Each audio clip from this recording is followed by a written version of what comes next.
Hi, welcome back. This is Lo, and we're reading The Nightingale by Kristin Hannah, chapters 3 and 4. Vianne knew something of war, not its clash and clatter and smoke and blood perhaps, but the aftermath. Though she had been born in peacetime, her earliest memories were of the war. She remembered watching her maman cry as she said goodbye to Papa. She remembered being hungry and always being cold. But most of all, she remembered how different her father was when he came home, how he limped and sighed and was silent. That was when he began drinking and keeping to himself and ignoring his family. After that, she remembered doors slamming shut, arguments erupting and disappearing into clumsy silences, and her parents sleeping in different rooms. The father who went off to war was not the one who came home. She had tried to be loved by him. More important, she had tried to keep loving him, but in the end, one was as impossible as the other. In the years since he'd shipped her off to Carriveau, Vianne had made her own life. She sent her father Christmas and birthday cards, but she'd never received one in return, and they rarely spoke. What was there left to say? Unlike Isabelle, who seemed incapable of letting go, Vianne understood and accepted that when Maman had died, their family had been irreparably broken. He was a man who simply refused to be a father to his children. "I know how war scares you," Antoine said. "The Maginot Line will hold," she said, trying to sound convincing. "You'll be home by Christmas." This is my own little PSA that I do not speak any French, so I apologize if I mispronounce things. I know I will. All right, let's continue. The Maginot Line was miles and miles of concrete walls and obstacles and weapons that had been constructed along the German border after the Great War to protect France. The Germans couldn't breach it. Antoine took her in his arms. The scent of jasmine was intoxicating, and she knew certainly, that from now on, whenever she smelled jasmine, she would remember this goodbye. "I love you, Antoine Mauriac, and I expect you to come home to me." Later, she couldn't remember them moving into the house, climbing the stairs, lying down in bed, undressing each other. She remembered only being naked in his arms, lying beneath him as he made love to her in a way he had never before, with frantic, searching kisses and hands that seemed to want to tear her apart, even as they held her together. "You're stronger than you think you are, V," he said afterward, when they lay quietly in each other's arms. "I'm not," she whispered, too quietly for him to hear. The next morning, Vianne wanted to keep Antoine in bed all day, maybe even convince him that they should pack their bags and run like thieves in the night. But where would they go? War hung over all of Europe. By the time she finished making breakfast and doing the dishes, a headache throbbed at the base of her skull. "You seem sad, Maman," Sophie said. "How can I be sad on a gorgeous summer's day when we're going to visit our best friends?" Vianne smiled a bit too brightly. It wasn't until she was out the front door and standing beneath one of the apple trees in the front yard that she realized she was barefoot. "Maman," Sophie said impatiently. "I'm coming," she said, as she followed Sophie through the front yard, past the old dovecote, now a gardening shed, and the empty barn. Sophie opened the back gate and ran into the well-tended neighboring yard toward a small stone cottage with blue shutters. Sophie knocked once, got no answer, and went inside. "Sophie," Vianne said sharply, but her admonishment fell on deaf ears. Manners were unnecessary at one's best friend's house, and Rachel de Champlain had been Vianne's best friend for 15 years. They'd met only a month after Papa had so ignominiously dropped his children off at Les Jardins. They'd been a pair back then, Vianne slight and pale and nervous, and Rachel as tall as the boys, with eyebrows that grew faster than a lie and a voice like a frog horn. Outsiders, both of them, until they met. They'd become inseparable in school and stayed friends in all the years since. They'd gone to university together, and both had become school teachers. They'd even been pregnant at the same time. Now they taught in side-by-side classrooms at the local school. Rachel appeared in the open doorway holding her newborn son, Ariel. A look passed between the women. In it was everything they felt and feared. Vianne followed her friend into a small, brightly lit interior that was as neat as a pin. A vase full of wildflowers graced the rough wooden trestle table flanked by mismatched chairs. In the corner of the dining room was a leather valise, and sitting on top of it was the brown felt fedora that Rachel's husband, Mark, favored. Rachel went into the kitchen for a small crockery plate full of canelés. Then the women headed outside. In the small backyard, roses grew along a privet hedge. A table and 4 chairs sat unevenly on a stone patio. Antique lanterns hung from the branches of a chestnut tree. Vianne picked up a kamele and took a bite, savoring the vanilla-rich cream center and crispy, slightly burned-tasting exterior. She sat down. Rachel sat down across from her with the baby asleep in her arms. Silence seemed to expand between them and fill with their fears and misgivings. "I wonder if he'll know his father," Rachel said as she looked down at her baby. "They'll be changed," Vianne said, remembering. Her father had been in the Battle of the Somme, in which more than 750,000 men had lost their lives. Rumors of German atrocities had come home with the few who survived.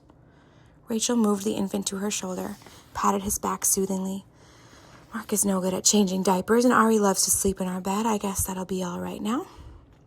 Vianne felt a smile start. It was a little thing, this joke, but it helped.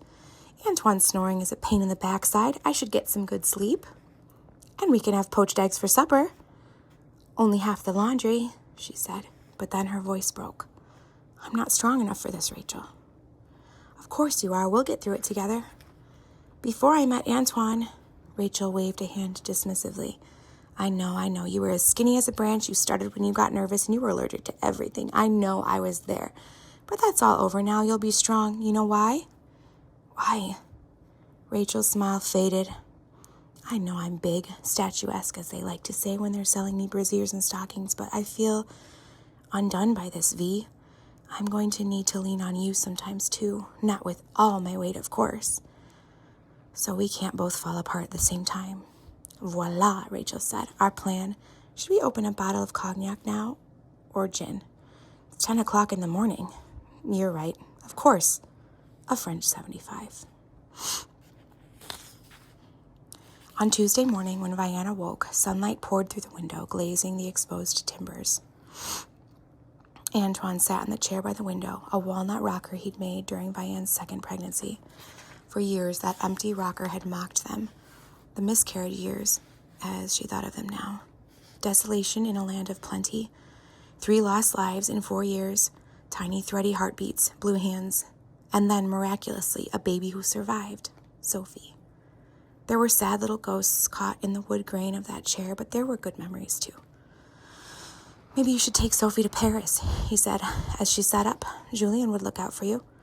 My father has made his opinion on living with his daughters quite clear. I cannot expect a welcome from him." Vianne pushed the Matelas coverlet aside and rose, putting her bare feet on the worn rug. "Will you be all right?" "Sophie and I will be fine. You'll be home in no time anyway. The Maginot Line will hold, and Lord knows the Germans are no match for us."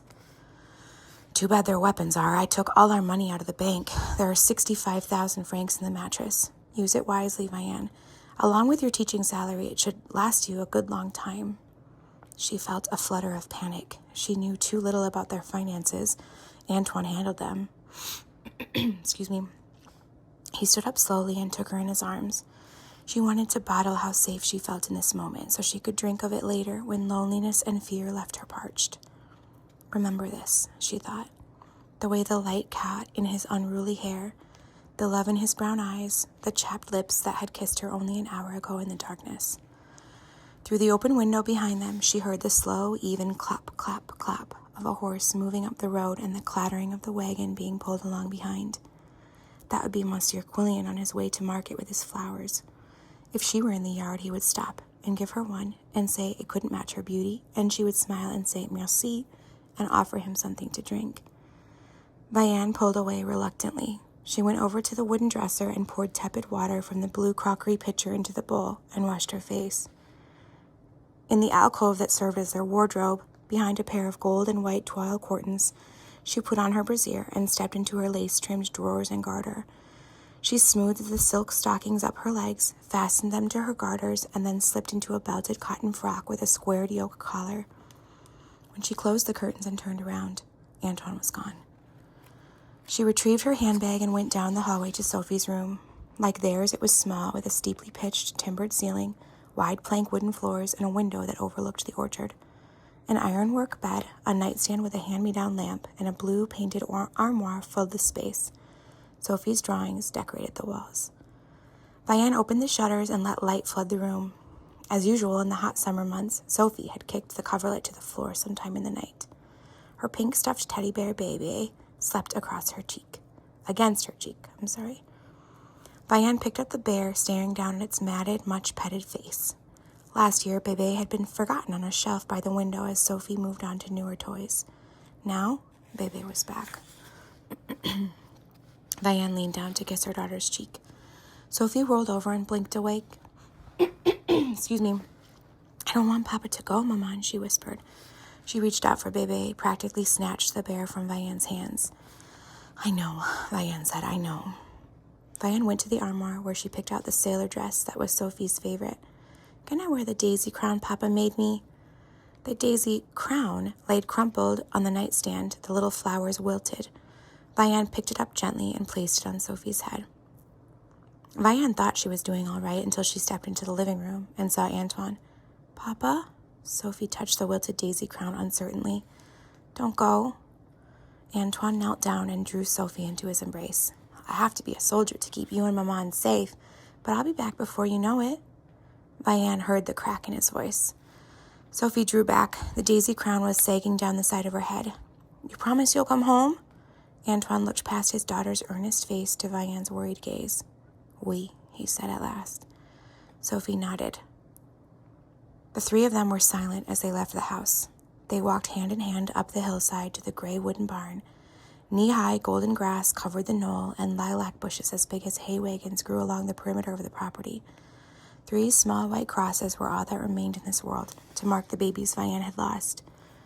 Today, she didn't let her gaze linger there at all. Her emotions were heavy enough right now she couldn't add the weight of those memories to. Inside the barn sat their old green Renault. When they were all in the automobile, Antoine started up the engine, backed out of the barn, and drove on browning ribbons of dead grass to the road. Vianne stared out the small, dusty window, watching the green valley pass in a blur of familiar images.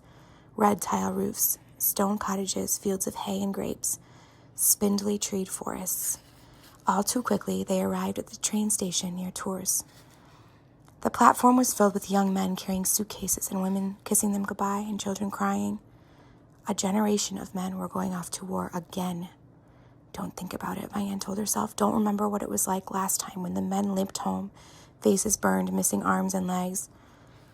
Vianne clung to her husband's hand as Antoine bought their tickets and led them onto the train. In the third-class carriage, stiflingly hot, people packed in like marsh reeds. She sat stiffly upright, still holding her husband's hand, with her handbag on her lap. At their destination, a dozen or so men disembarked. Vianne and Sophie and Antoine followed the others down a cobblestone street and into a charming village that looked like most small communes in Touraine. How was it possible that war was coming and that this quaint town with its tumbling flowers and crumbling walls was amassing soldiers to fight? Antoine tugged at her hand, got her moving again. When had she stopped? Up ahead, a set of tall, recently erected iron gates had been bolted into stone walls. Behind them were rows of temporary housing. The gates swung open. A soldier on horseback rode out to greet the new arrivals, his leather saddle creaking at the horse's steps, his face dusty and flushed from heat. He pulled on the reins and the horse halted, throwing its head and snorting. An aeroplane droned overhead. You men, the soldier said, bring your papers to the lieutenant over there by the gate. Now, move. Antoine kissed Vianne with a gentleness that made her want to cry. I love you, he said against her lips. I love you too, she said, but the words that always seemed so big felt small now. What was love when put up against war? Me too, Papa, me too, Sophie cried, flinging herself into his arms. They embraced as a family one last time until Antoine pulled back. Goodbye, he said. Vianne couldn't say it in return. She watched him walk away, watched him merge into the crowd of laughing, talking young men, becoming indistinguishable. The big iron gates slammed shut, the clang of metal reverberating in the hot, dusty air, and Vianne and Sophie stood alone in the middle of the street. 4. June 1940, France. The medieval villa dominated a deeply green, forested hillside. It looked like something in a confectioner's shop window, a castle sculpted of caramel, with spun sugar windows and shutters the color of candied apples. Far below, a deep blue lake absorbed the reflection of the clouds. Manicured gardens allowed the villa's occupants, and more important, their guests, to stroll about the grounds where only acceptable topics were to be discussed. In the formal dining room, Isabelle Rossignol sat stiffly erect at the white-clothed table that easily accommodated 24 diners. Everything in this room was pale. Walls and floor and ceiling were all crafted of oyster-hued stone. The ceiling arched into a peak nearly 20 feet overhead. Sound was amplified in this cold room, as trapped as the occupants. Madame Dufour stood at the head of the table, dressed in a severe black dress that revealed the soup spoon-sized hollow at the base of her long neck. A single diamond brooch was her only adornment. One good piece, ladies, and choose it well. Everything makes a statement. Nothing speaks quite so loudly as cheapness. Her narrow face ended in a blunt chin and was framed by curls so obviously peroxided the desired impression of youth was quite undone. "The trick," she was saying in a cultivated voice, clipped and cut, "is to be completely quiet and unremarkable in your task." Each of the girls at the table wore the fitted blue woolen jacket and skirt that was the school uniform. It wasn't so bad in the winter, but on this hot June afternoon the ensemble was unbearable. Isabelle could feel herself beginning to sweat, and no amount of lavender in her soap could mask the sharp scent of her perspiration. She stared down at the unpeeled orange placed in the center of her Limoges china plate. Here's my chapter reminder that I do not speak French, and I apologize for any mispronunciation. Flatware lay in precise formation on either side of the plate. Salad fork, dinner fork, knife, spoon, butter knife, fish fork. It went on and on. "Now," Madame Dufour said, "pick up the correct utensils quietly, s'il vous plaît, quietly, and peel your orange." Isabelle picked up her fork and tried to ease the sharp prongs into the heavy peel, but the orange rolled away from her and bumped over the gilt edge of the plate, clattering the china. "Merde," she muttered, grabbing the orange before it fell to the floor. "Merde?" Madame Dufour was beside her. Isabelle jumped in her seat. Mon Dieu, the woman moved like a viper in the reeds. "Pardon, madame," Isabelle said, returning the orange to its place. "Mademoiselle Rossignol." My French is so bad. "Mademoiselle Rossignol," Madame said, "how is it that you have graced our halls for 2 years and learned so little?" Isabelle again stabbed the orange with her fork, a graceless but effective move. Then she smiled up at Madame. "Generally, madame, the failing of a student is to learn. To learn is the failing of the teacher to teach." Breaths were indrawn all down the table. "Ah," Madame said, "so we are the reason you still cannot manage to eat an orange properly?" Isabelle tried to slice through the peel, too hard, too fast. The silver blade slipped off the puckered peel and clanged on the china plate. Madame Dufour's hand snaked out, her fingers coiled around Isabelle's wrist. All up and down the table, the girls watched. "Polite conversation, girls," Madame said, smiling thinly. "No one wants a statue for a dinner partner." On cue, the girls began speaking quietly to one another about things that did not interest Isabelle. Gardening, weather, fashion, acceptable topics for women. Isabelle heard the girl next to her say quietly, "I'm so very fond of Elenchion lace, aren't you?" And really, it was all she could do to keep from screaming. "Mademoiselle Rossignol," Madame said, "you will go see Madame Allard and tell her that our experiment has come to an end." "What does that mean?" "She will know. Go." Isabelle scooted back from the table quickly, lest Madame change her mind. Madame's face scrunched in displeasure at the loud screech the chair legs made on the stone floor. Isabelle smiled. "I really do not like oranges, you know." "Oh, really?" Madame said sarcastically. Isabelle wanted to run from this stifling room, but she was already in enough trouble, so she forced herself to walk slowly, her shoulders back, her chin up. At the stairs, which she could navigate with 3 books on her head if required, she glanced sideways, saw that she was alone, and rushed down. In the hallway below, she slowed and straightened. By the time she reached the headmistress's office, she wasn't even breathing hard. She knocked. At Madame's flat "Come in," Isabelle opened the door. Madame Allard sat in a gilt-trimmed mahogany writing desk.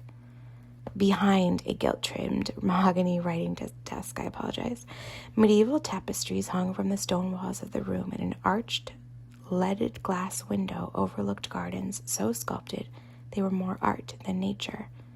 Even birds rarely landed here. No doubt they sensed the stifling atmosphere and flew on. Isabel sat down, remembering an instant too late that she hadn't been offered a seat. She popped back up. "Pardon, madame." "Sit down, Isabel." She did, carefully crossing her ankles as a lady should, clasping her hands together. "Madame Dufour asked me to tell you that the experiment is over." Madame reached for one of the Murano fountain pens on her desk and picked it up, tapping it on the desk. "Why are you here, Isabel?" "I hate oranges." "Pardon? And if I were to eat an orange, which honestly, madame, why would I, when I don't like them? I would use my hands like the Americans do. Like everyone does, really. A fork and knife to eat an orange? I mean, why are you at the school?" "Oh, that. Well, the convent of the Sacred Heart in Avignon expelled me, for nothing, I might add." "And the Sisters of St. Francis?" They had reason to expel me." "And the school before that?" Isabel didn't know what to say. Madame put down her fountain pen. "You are almost 19. Oui, madame. I think it's time for you to leave." Isabel got to her feet. "Shall I return to the orange lesson?" "You misunderstand. I mean, you should leave the school, Isabel. It is clear that you are not interested in learning what we have to teach you. How to eat an orange, and when you can spread cheese, and who is more important, the second son of a duke or a daughter that won't inherit, or an ambassador to an unimportant country? Madame, do you not know what is going on in the world?"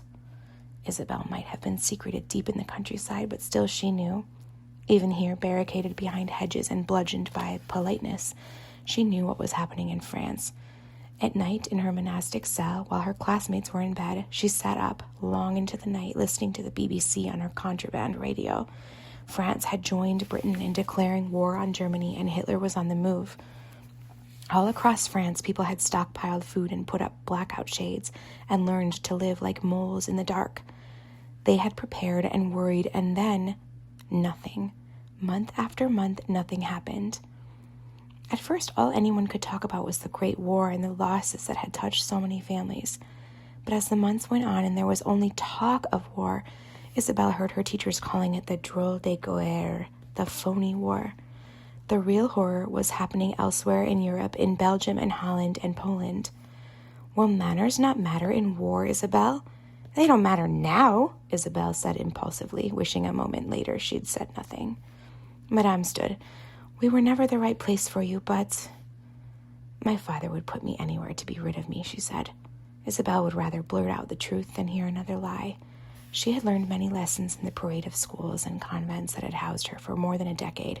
Most of all, she'd learned that she had to rely on herself. Certainly her father and her sister couldn't be counted on. Madame looked at Isabel. Her nose flared ever so slightly, an indication of polite but pained disapproval. "It is hard for a man to lose his wife." "It is hard for a girl to lose her mother." She smiled defiantly. "I lost both parents, though, didn't I? One died and the other turned his back on me. I can't say which hurt more." "Mon Dieu, Isabel, must you always speak whatever's on your mind?" Isabel had heard this criticism all her life, but why should she hold her tongue? No one listened to her either way. "So you will leave today?" "I will telegram your father. Tomas will take you to the train." "Tonight?" Isabel blinked. "But Papa won't want me." Consequences," Madame said. "Perhaps now you will see that they should be considered." Isabel was alone on a train again, heading toward an unknown reception.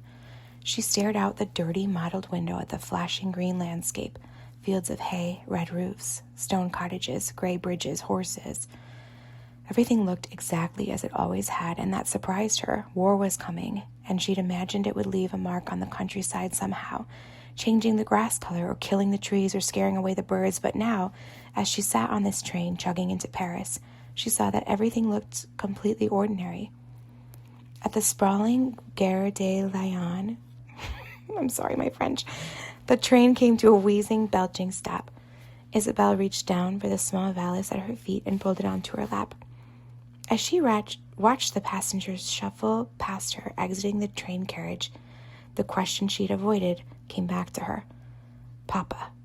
She wanted to believe he would welcome her home, that finally he would hold out his hands and say her name in a loving way, the way he had before, when Maman had been the glue that had held them together.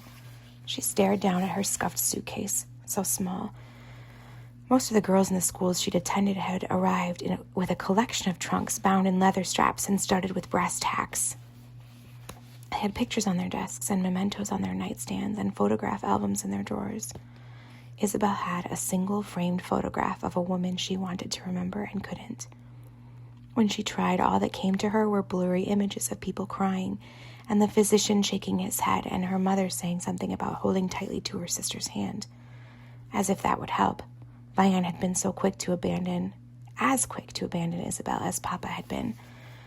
She realized that she was the only one left in the carriage. Clasping her suitcase in her gloved hand, she sidled out of the seat and exited the carriage. The platforms were full of people. Trains stood in shuddering rows. Smoke filled the air, puffed up toward the high, arched ceiling.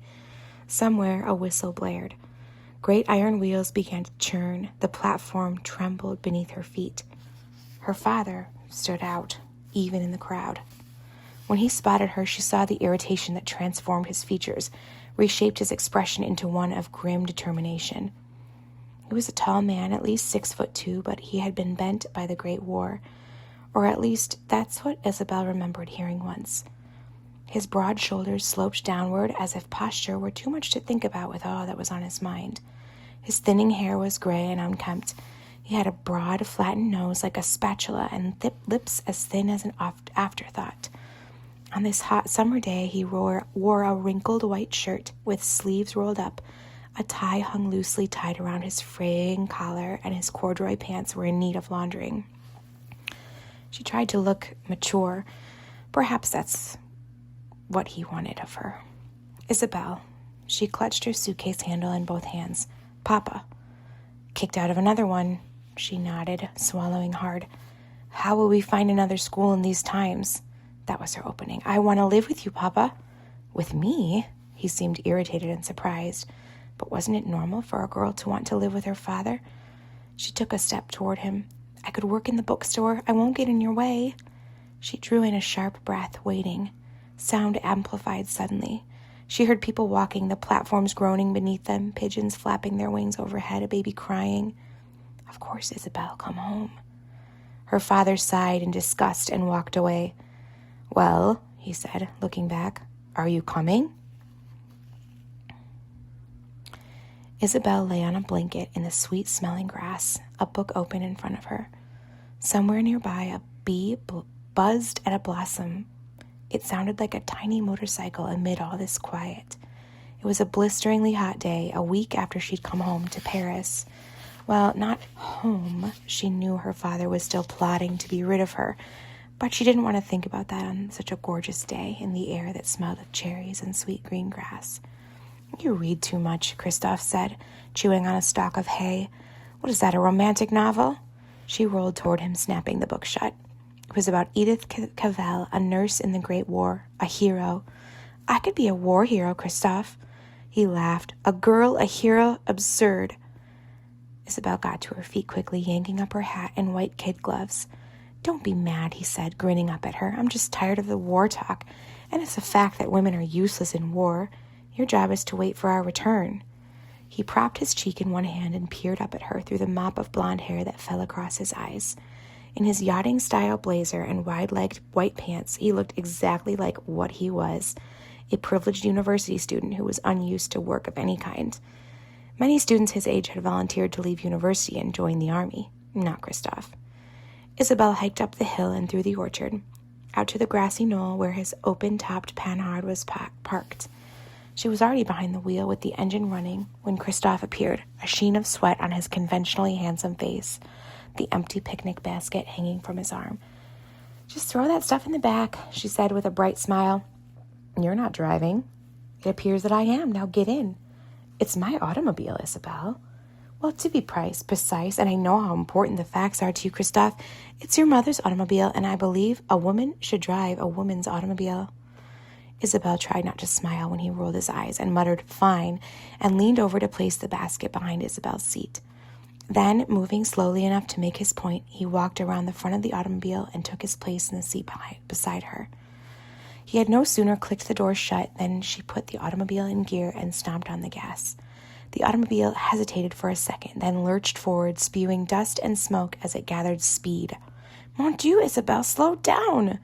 She held on to her flapping straw hat with one hand and clutched the steering wheel with the other. She barely slowed as she passed other motorists. Mon Dieu, slow down, he said again. Certainly he must know that she had no intention of complying. A woman can go to war these days, Isabelle said when the Paris traffic finally forced her to slow down. I could be an ambulance driver, maybe, or I could work on breaking secret codes or charming the enemy into telling me a secret location or plan. Remember that game? War is not a game, Isabelle. I believe I know that, Christophe, but if it does come, I can help. That's all I'm saying. On the Rue de l'Admiral de Coligny, she had to slam on the brakes to avoid hitting a lorry. A convoy from the Comédie Française was pulling out of the Louvre Museum. In fact, there were lorries everywhere and uniformed gendarmes directing traffic. Sandbags were piled up around several buildings and monuments to protect from attack, of which there had been none since France joined the war. Why were there so many French policemen out here? Odd, Isabelle mumbled, frowning. Christophe craned his neck to see what was going on. They're moving treasures out of the Louvre, he said. Isabelle saw a break in traffic and sped up. In no time, she had pulled up in front of her father's bookshop and parked. She waved goodbye to Christophe and ducked into the shop. It was long and narrow, lined from floor to ceiling with books. Over the years, her father had tried to increase his inventory by building freestanding bookcases. The result of his improvements was the creation of a labyrinth. The stacks led one this way and that, deeper and deeper within. At the very back were the books for tourists. Some stacks were well lit, some in shadows. There weren't enough outlets to illuminate every nook and cranny, but her father knew every title on every shelf. You're late, he said, looking up from his desk in the back. He was doing something with the printing press, probably making one of his books of poetry, which no one ever purchased. His blunt-tipped fingers were stained blue. I suppose boys are more important to you than employment. She slid onto the stool behind the cash register. In the week she lived with her father, she'd made it a point not to argue back, although acquiescing gnawed at her. She tapped her foot impatiently. Words, phrases, excuses clamored to be spoken aloud. It was hard not to tell him how she felt, but she knew how badly he wanted her gone, so she held her tongue. Do you hear that? He said sometime later. Had she fallen asleep? Isabelle sat up. She hadn't heard her father approach, but he was beside her now, frowning. There was a strange sound in the bookshop, to be sure. Dust fell from the ceiling. The bookcases clattered slightly, making a sound like chattering teeth. Shadows passed in front of the leaded glass display windows at the entrance. Hundreds of them. People, so many of them? Papa went to the door. Isabelle slid off her stool and followed him. As he opened the door, she saw a crowd running down the street, filling the sidewalks. What in the world? Papa muttered. Isabelle pushed past Papa, elbowed her way into the crowd. A man bumped into her so hard she stumbled, and he didn't even apologize. More people rushed past them. What is it? What's happened? She asked a florid, wheezing man who was trying to break free of the crowd. The Germans are coming into Paris, he said. We must leave. I was in the Great War, I know. Isabelle scoffed. Germans in Paris? Impossible. He ran away, bobbing from side to side, weaving, his hands fisting and unfisting at his sides. We must get home, Papa said, locking the bookshop door. It can't be true, she said. The worst can always be true, Papa said grimly. Stay close to me, he added, moving into the crowd. Isabelle had never seen such panic. All up and down the streets, lights were coming on. Automobiles were starting, doors were slamming shut. People screamed to one another and reached out, trying to stay connected in the melee. Isabelle stayed close to her father. The pandemonium in the streets slowed them down. The metro tunnels were too crowded to navigate, so they had to walk all the way. It was nearing nightfall when they finally made it home. At their apartment building, it took her father 2 tries to open the main door. His hands were shaking so badly. Once in, they ignored the rickety cage elevator and hurried up 5 flights of stairs to their apartment. Don't turn on the lights, her father said harshly as he opened the door. Isabelle followed him into the living room and went past him to the window, where she lifted the blackout shade, peering out. From far away came a droning sound. As it grew louder, the window rattled, sounding like ice in a glass. She heard a high whistling sound only seconds before she saw the black flotilla in the sky, like birds flying in formation. Aeroplanes. Boches, her father whispered. Germans. German aeroplanes flying over Paris? The whistling sound increased, became like a woman's scream, and then somewhere, maybe in the second arrondissement, she thought, a bomb exploded in a flash of eerie bright light, and something caught fire. The air raid sirens sounded. Her father wrenched the curtains shut and led her out of the apartment and down the stairs. Their neighbors were all doing the same thing, some carrying coats and babies and pets down the stairs to the lobby, and then down the narrow, twisting stone stairs that led to the cellar. In the dark, they sat together, crowded in close. The air stank of mildew and body odor and fear. That was the sharpest scent of all.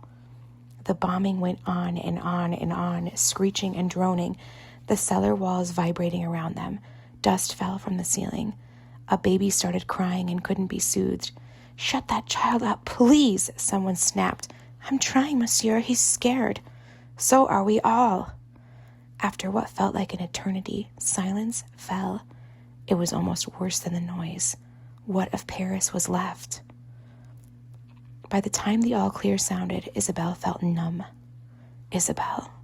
She wanted her father to reach out for her, to take her hand and comfort her, even if it was just for a moment, but he turned away from her and headed up the dark, twisting basement stairs. In their apartment, Isabel went immediately to the window, peering past the shade to look for the Eiffel Tower.